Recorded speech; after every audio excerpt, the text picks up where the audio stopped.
حالانکہ قرآن پاک میں ہے وَاذْكُرِ اسْمَ رَبِّكَ وَتَبَتَّلْ إِلَيْهِ تَبْتِيلًا، کہ اپنے رب کا ذکر ایسے کر کہ اس حال میں کہ تو سب سے الگ ہو جا. ذکر کا جو کور ایشو ہے، جو ذکر کی شرط ہے اور جو عبادت کا مغز ہے وہ تبتل ہے. سب سے الگ ہو جانا، جسمانی طور پہ بھی اور ذہنی طور پہ بھی. اب ذہنی طور پہ ہم جسمانی طور پہ الگ ہو جاتے ہیں سب سے، موبائل سے جڑ جاتے ہیں تو ساری دنیا سے جڑ گئے. ایک کے بعد ایک ریل آ رہی ہے، ایک کے بعد ایک بیان آ رہا ہے، ایک کے بعد ایک تصویر آ رہی ہے، تو ہمارا ذہن تو تصویر کو فوکس کر رہا ہے.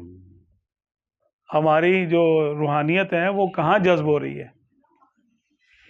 موبائل کے اندر جذب ہو رہی ہے ہماری روحانیت، اور موبائل کی شیطانیت ہمارے اندر جذب ہو رہی ہے. اگر اس کے اندر کوئی شیطانی چیز چل رہی ہے تو کیا ہے؟ ذکر کہاں گیا پھر ہمارا؟ ضائع ہو گیا.